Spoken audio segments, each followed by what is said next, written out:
불필요한 것은 걷어내고 본질에 집중하는 7가지 정리 습관. 짧고 굵게 일합니다.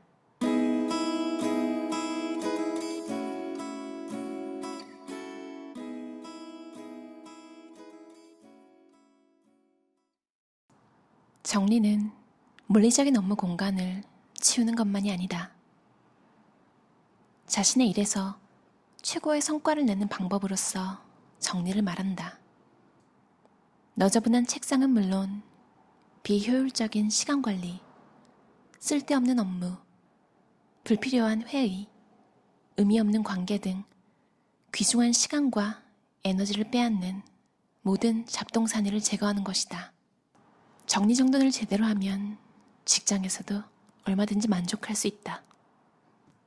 물건을 잃어버리면 다시 사야 하니 돈이 들고 왜 잃어버렸을까? 자책하면서 스트레스가 쌓인다.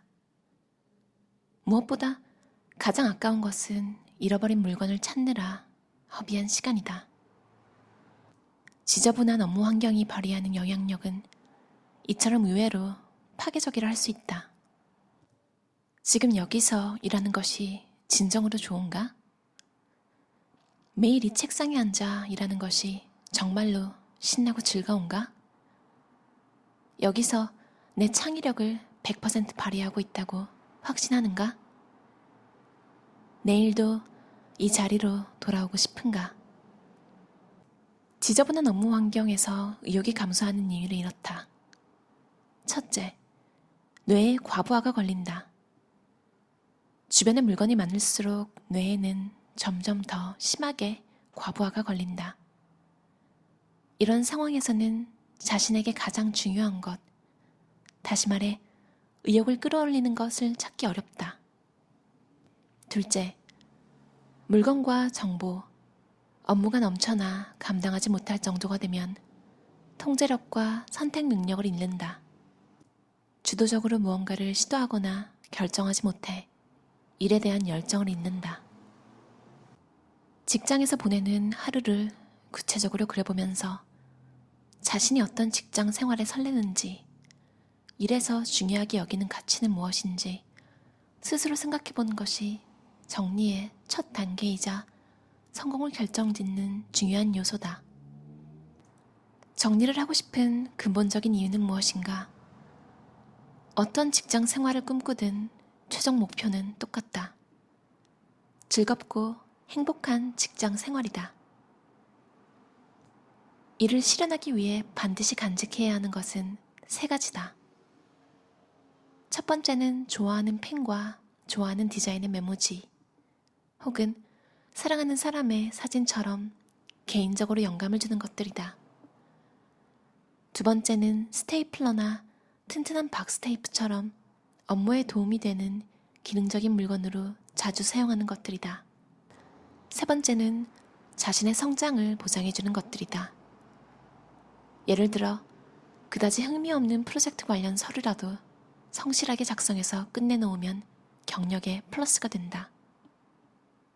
그 자체로 영감을 주는 것과 기능적이라 마음에 끌리는 것, 미래의 성장을 보장해주는 물건을 남기는 것이다. 자리를 정하고 카테고리별로 수납한다. 정리를 했다가 다시 어질러지는 정리 리바운드는 모든 물건에 자리를 정하지 못했기 때문에 일어난다. 다시 말해 쓴 물건을 어디에 둘지 모르기 때문이다. 상자를 이용하되 물건은 세워서 수납한다. 책상 위에는 아무것도 두지 않는 것이 원칙이다. 엄밀히 말하면 책상 위는 수납 공간이 아니라 작업 공간이다. 그러므로 책상 위에는 아무것도 두지 않는 것이 원칙이다. 정리를 하면서 물건을 마주보는 것은 자신의 과거를 마주하는 것과 같다. 정리를 하다 보면 가끔 이걸 왜 샀지? 라며 후회하거나 과거에 자신이 내린 결정에 당혹해하기도 할 것이다. 하지만 그런 감정을 그대로 받아들여야 한다. 진짜 필요한 것이 무엇인지 알게 되어 감사하다는 마음을 갖고 버릴 것은 버려야 한다. 1인당 하루에 스마트폰을 만지는 횟수는 평균 85회로 그 시간을 다 합산하면 5시간이 넘는다. 그럴 수밖에 없는 게 스마트폰에 깔려있는 많은 앱이 우리가 눈을 떼지 못하도록 하기 때문이다. 스마트폰이 울리지 않고 조용히 책상 위에 놓여있기만 해도 업무 처리 능력이 떨어질 수 있대요. 스마트폰에 접근하기 쉬울수록, 그리고 그게 눈에 보일수록 기억력 테스트 결과가 나빠졌대요. 실험 결과에서. 그러니까 스마트폰의 존재 자체가 과제 수행 능력을 떨어뜨리는 거죠. 거기 뭐 온 거 없을까 하면서 막 궁금해하면서 정신이 팔리는 거죠. 생산성에 도움이 될 수도 있지만 꼭 필요한 앱인지, 탁월한 성과를 내는데 도움이 되는 앱인지, 언젠가 쓸모있을지 모른다는 이유로 잘 쓰지 않는 앱을 그대로 놔두지 말래요. 저도 동의하는 게 다시 받으면 되거든요. 간혹가다 정말 잘 쓰던 앱 회사가 망해서 앱스토어 같은 데서 내린 경우가 있더라고요. 그런 경우는 근데 굉장히 드물잖아요. 필요하거나, 이것도 똑같아요. 곤두머리의 특유의 설레는 마음. 나를 설레게 만든 앱인지 생각을 해보래요. 참 스마트폰 앱도 매일 보는 거고, 이제 하루에 10분 정도 시간을 낼 수는 있잖아요. 그걸 알면서도 한번 익숙해지면 무질서 속의 질서라고 하나요? 그게 엉망인데 어디에 뭐가 있는지 아는 거예요. 앱 정리를 안 하고 미루면 이런 사태가 벌어집니다. 여러분도 오늘 시간 내서 안 쓰는 앱 한번 지워보세요. 머리가 좀 깨끗해지더라고요. 불필요한 활동이 하루를 망친다. 직장에서 열정과 의욕을 증폭시키는 비결은 가슴 뛰게 만드는 활동에 시간을 쏟고 그렇지 않은 활동을 줄여나가는 것이다. 멀티태스킹은 생산성을 무려 40%나 감소시킨대요. 그리고 멀티태스킹을 능숙하게 하는 멀티태스킹 전문가들은 보통 일을 성공적으로 처리할 가능성이 가장 낮은 사람들이래요. 여러 개 진행하는 건 하는데 그 중에 잘하는 일은 대체로 하나도 없는 거죠. 그러니까 멀티태스킹이라는 건 사실 존재하지 않는 거잖아요. 그러니까 그냥 이 업무에서 저 업무로 빠르게 전환이 되는 건데 여러 개를 한 번에 처리해서 시간을 단축시키고 있다고 착각을 하는 거죠. 사실 업무에서 업무로 옮겨갈 때 그 전환할 때 그냥 바로 또 시작이 되는 게 아니거든요. 그때 또 에너지 소모가 엄청나고 사실은 그게 불필요한 거죠. 각각의 업무를 하나하나 살펴보면서 이렇게 질문해보자. 아주 잘 처리해야 하는 업무인가? 당신이 꿈꾸는 미래를 보장해주는 업무인가? 월급 인상과 승진, 혹은 새로운 기술과 지식을 습득하는데 도움이 되는 업무인가? 가슴이 뛰는 일인가? 직업 만족도를 높여주는 일인가? 이러한 기준 중에 어느 하나에도 부합되지 않는 업무는 즉시 멈춰야 한다. 지금부터 불필요한 업무는 모두 잘라버려라. 그리고 당신을 성장시킬 만한 업무에 더 많은 시간을 쏟아라. 항상 완벽한 결정을 내리겠다는 생각은 내려놓는 게 좋다. 완벽한 결정이 아니어도 괜찮은 이유가 있다. 대체로 그럭저럭 괜찮은 결정은 괜찮은 거다. 완벽을 추구하는 것은 종종 쓸데없이 비싼 대가만 치르는 짓이다. 그 시간에 다른 일을 하는 편이 더 나을 수도 있다. 게다가 완벽한 선택을 하지 못하면 좌절과 실망에 시달린다. 필요 없는 관계는 과감히 끊어내라. 인맥의 범위가 넓어질수록 의미 있는 관계를 맺기가 어려워진다. 그들 모두가 당신이 최고의 성과를 내도록 도와줄 사람들인가? 아마 그렇지 않을 것이다. 당신의 네트워크에 속한 대다수의 친구는 당신과 깊이 있는 관계를 맺으려는 이들은 아니다.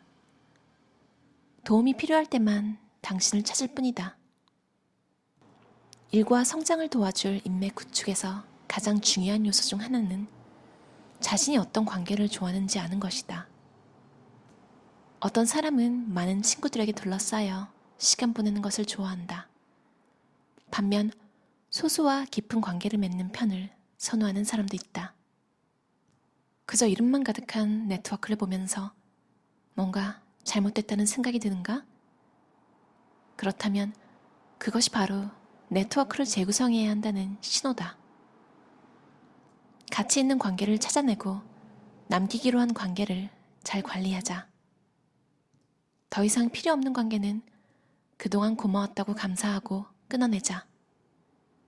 이를 통해 일과 삶이 보다 단순하면서 풍요로워질 수 있다. 나에게 필요한 사람인가?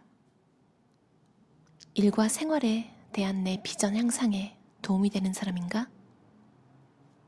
생각만 해도 미소가 떠오르는 사람인가? 조만간 만나고 싶은 사람인가? 당신이 바라는 이상적인 커리어를 그려 이를 실현하기 위해 어떤 사람들과 어울리고 싶은지 한 명 한 명 떠올리며 질문해보자. 제목 짧고 굵게 일합니다. 곤마리 정리법을 알려진 곤도마리에와 미국 라이스 대학교 경영학과 교수인 스콧 소넨샤인이 함께 쓴 책인데요. 불필요한 것은 걷어내고 본질에 집중하는 정리 습관에 대해서 쓰여진 책이에요. 곤도마리에가 집안 정리는 원래 5살 때부터 정리정돈을 좋아했다고 하잖아요. 그건 뭐 알고 있었는데 직장에서 행복한 시간을 보내기 위해서도 정리가 필요하다는 걸 일을 할 때 알았대요. 정리 전문가로 일하기 전에 이제 취업을 했을 때요. 저도 이걸 읽고 책상을 한번 싹 다 다시 정리하고 SNS 인간관계 정리 같은 것도 좀 도움이 된 것 같아요. 업무가 좀 막히거나 업무 환경을 좀 바꿔보고 싶을 때 읽어보면 좋은 책 같아요. 곤도마리의 신간이라서 읽었는데요. 다른 분과 함께 쓴 책이잖아요. 그래서 좀 신선하기도 했고 곤도마리의 개인사가 조금 나와 있어서 재밌었어요.